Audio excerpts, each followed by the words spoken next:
হাড় কাঁপানো শীত আর চারদিকে সাদা বরফের আস্তরণ। এর মধ্যে রাশিয়ার রাজধানী মস্কো সহ দেশটির বিভিন্ন শহরে কয়েক হাজার ধর্মপ্রাণ মুসলিম তুষার ঝড় উপেক্ষা করে রাজপথে জুমার নামাজ আদায় করেছেন।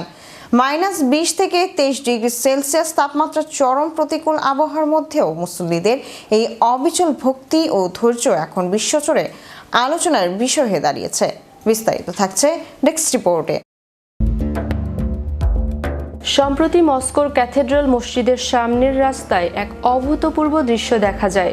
মুসল্লিদের সংখ্যা মসজিদের ধারণ ক্ষমতার চেয়ে অনেক বেশি হওয়ায় কয়েক হাজার মানুষ বাইরের রাস্তায় নামাজে অংশ নেন। নামাজের পুরো সময় ধরে ভারী তুষারপাত চলতে থাকে, যার ফলে মুসল্লিদের টুপি, জ্যাকেট এবং পিঠ তুষারের সাদা স্তরে ঢেকে যায়।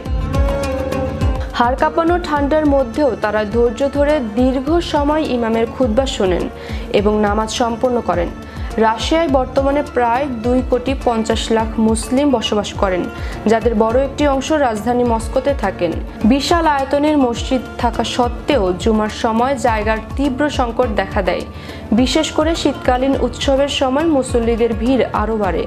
স্থানীয় প্রশাসনের অনুমতি নিয়ে প্রতি বছরই হাজার হাজার মানুষ বাইরের খোলা চত্বর বা রাস্তায় নামাজ আদায় করেন।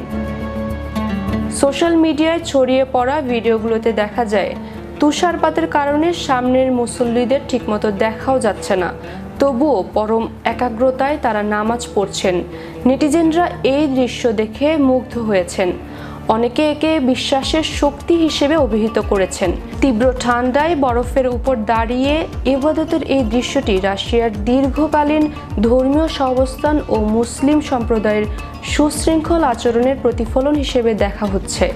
সামাজিক যোগাযোগ মাধ্যমে এই ভিডিও ছড়িয়ে পড়ার পর থেকেই তা প্রশংসা কুড়াচ্ছে বিশ্বজুড়ে। নেটিজেনরা বলছেন, প্রতিকূল পরিবেশও যে ইবাদতে বাধা হতে পারে না, এই দৃশ্য তারই প্রমাণ। উল্লেখ্য যে এর আগেও 2022 এবং 2023 সালে মস্কোর সেন্ট্রাল মসজিদের বাইরে একই ধরনের দৃশ্যের ভিডিও ভাইরাল হয়েছিল।